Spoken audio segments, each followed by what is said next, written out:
K Tayaramma గారి జీవన విపంచి daily serial 26వ భాగం. ఇంతలో దుర్గ గట్టిగా అరిచింది. ఒక్క క్షణం ఉండమమ్మా అంటూ గబగబా ఆసుపత్రికి పరిగెత్తి కొన్ని పరికరాలు పట్టుకువచ్చి దుర్గ ఉన్న గదిలోకి ప్రవేశించి తలుపులు బిగించాడు కృష్ణశాస్త్రి. కడుపులోనే బిడ్డ బాగా పెరగడం చేత కాన్పు కష్టమవుతోంది. కొన్ని క్షణాలు గడిచాయి. దుర్గ మూలుగు తగ్గుస్థాయికి వచ్చింది. తర్వాత అసలు వినిపించలేదు. మెల్లగా తలుపులు తెరుచుకున్నాయి. కృష్ణశాస్త్రి మౌనంగా వచ్చి స్తంభం దగ్గర నిల్చున్నాడు. ఏరా కిట్టుడు? ఆతృతగా ప్రశ్నించారు భద్రమ్మగారు. అత్తయ్యను బతికించలేకపోయానమ్మా అంటూ స్తంభానికి నుదురు కొట్టుకుంటూ విలపించసాగాడు కృష్ణశాస్త్రి. అందరూ లోపలికి పరిగెత్తారు. దుర్గ బిడ్డకు జన్మనిచ్చి తాను మాత్రం ఏవో దూరతీరాల్లోకి వెళ్ళిపోయింది. భద్రమ్మగారు గుండెలవిసిపోయేలా ఏడవసాగారు. రక్తంలో తడిసి అలసిపోయి ఉన్న బిడ్డ ముఖం మీద చన్నీళ్లు కొట్టి లేవతీసింది నరసమ్మ. బిడ్డ కెవ్వుమన్నాడు. మగబిడ్డ. ఎంత దురదృష్టం! పుట్టగానే తల్లిపోయింది. అప్పుడే ఊరంతా వ్యాపించింది వార్త. ఆనంద నిలయంలా ఎగరిపోవలసిన ఆ ఇల్లు శోక నిలయంలా నిలిచిపోయింది. ఎంత విచిత్రం! క్షణాల్లో ఎలాంటి మార్పులు సంభవిస్తాయి? మానసికమైన వేదాంత చర్చలో కాలం తెలియలేదు కృష్ణశాస్త్రికి. తూర్పు కొండ మీద నుంచి రక్తపు కొండలా తొంగి చూస్తున్నాడు బాణుడు. బరువుగా అడుగులు వేసుకుంటూ ఇంటివైపు నడిచాడు కృష్ణశాస్త్రి. సుభద్రకి 4వ నెల. బాగా నీరసంగా ఉంది. ఈ మధ్య చురుగ్గా హ్యాపీగా ఉండడం లేదు. సుభద్ర మానసికంగా బాధపడుతుందని గ్రహించాడు గోపి. శుభ, ఈ మధ్య నువ్వు ఏదోలా ఉంటున్నావు. నా ప్రేమలో ఏదైనా లోపం కనిపిస్తున్నదా? సుభద్రని దగ్గరకు తీసుకుని లాలిస్తూ అడిగాడు గోపి. లేదు గోపి, నీ ప్రేమ మీద నాకెప్పుడూ నమ్మకం ఉంటుంది. కానీ ఎందుకో కృష్ణాపురం నా వాళ్ళందరూ గుర్తుకొస్తున్నారు. సన్నని నీటితెర మెరిసింది సుభద్ర కన్నుల్లో. ప్రేమే పెన్నిధి అని ఎంత నమ్ముకున్నా ఏదో ఒక సమయంలో తన రక్త సంబంధీకులు గుర్తురాక మానరు. జీవితం చిత్రమైనది.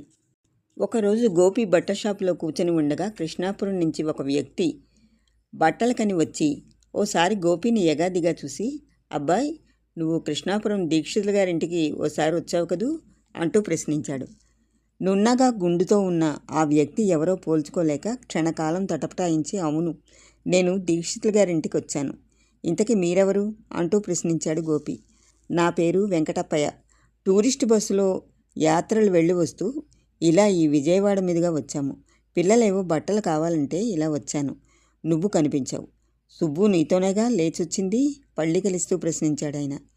ఏమే సుబ్బు, నన్ను పెళ్ళాడతావటే అంటూ తను కృష్ణాపురం ప్రవేశించినప్పుడే సుబ్బుని అతను పలకరించిన తీరు జ్ఞాపకం వచ్చి అతని కుసంస్కారానికి మరోసారి అసహించుకున్నాడు గోపి. మీకు కావలసిన బట్టలు తీసుకోండి అంటూ ఇంకెవరినో పలకరిస్తూ ఉండిపోయాడు గోపి. వెంకటప్పయ్య గారు తనకు కావలసిన 1-2 బట్టలు ఎంచుకొని గోపికి డబ్బులు అందిస్తూ అన్నారు. ఏ అబ్బాయి, సుబ్బు ఎట్టా ఉంది అని. దానికేంలే, హాయిగానే ఉంటుంది అన్నారు తిరిగి. ఏమిటండి మీరంటున్నది అన్నాడు గోపి గాబరాగా. ఏం లేదులే నాయన, దీక్షితుల గారి కోడలు దుర్గ పండంటి మగబిడ్డను ప్రసవించి మరణించింది. భద్రమ్మగారు దీక్షితుల గారు శోకసముద్రంలో మునిగిపోయారు. గణపతి పిచ్చివాడే అయ్యాడు. ఇంతకీ ఆ పిల్ల అలా చేసింది. అసలే అవమాన భారంతో కుంగిపోతున్న వాళ్ళకి ఇదొక పెద్ద పెట్టు అంటూ గోపికి డబ్బిచ్చి వడిబడిగా వెళ్ళిపోయాడాయన. నిర్విణ్ణుడయ్యాడు గోపి. ఈ వార్త సుభద్రకి ఎలా చెప్పడం? అసలే ఆమె బాధపడుతున్నది. అందుకే అంటారు కాబోలు పెద్దలు, ఎక్కడో మన వాళ్ళకి ఏదో జరిగినా ఇక్కడ మనకి బాధ కలుగుతుందని.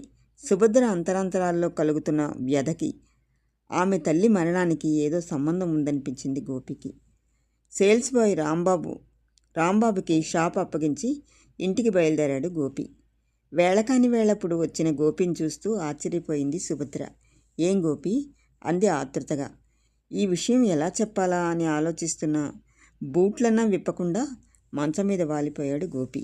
ఏం గోపి, ఒంట్లో బాగలేదా అతని పక్కన కూర్చుంటూ ప్రశ్నించింది సుభద్ర. బాగానే ఉంది అంటూ పైన తిరుగుతున్న సీలింగ్ ఫ్యాన్ వైపు చూస్తూ ఉండిపోయాడు గోపి క్షణకాలం. అన్ని బంధాలు తెంచుకుని వచ్చిన సుభద్రతో ఈ విషయం చెప్పడం అంత అవసరమా కాదా అన్న జిజ్ఞాసలో పడి కొట్టుకుపోయాడు. కొంతసేపు సెకండ్లు నిమిషాలు గడిచిపోతున్నాయి. ఆ ఇద్దరి మధ్య మౌనం రాజ్యం చేస్తున్నది. సుభద్ర ప్రేమ సామ్రాజ్యాన్ని తనే అధిపతి అయినప్పటికీ ఆమెకు జన్మనిచ్చిన తల్లిదండ్రుల గురించి ఆమెకు చెప్పకపోవడం భావ్యం కాదనిపించింది. శుభ, ఇవాళ మీ ఊరి నుంచి వెంకటప్పయ్య గారు వచ్చారు షాపుకి. మీ అమ్మగారు పోయారట. తలంచుకొని చెప్పాడు గోపి. గోపి, ఏమంటున్నావు? అమ్మ పోయిందా? నిజమేనా? పిచ్చిదానిలా అరుస్తూ ప్రశ్నించింది సుభద్ర. నిజం సుభా అని వెంకటప్పయ్య గారు వచ్చిన దగ్గర నుంచి మొదలు వెళ్ళిపోయే వరకు జరిగిందంతా చెప్పాడు గోపి. సశేషం.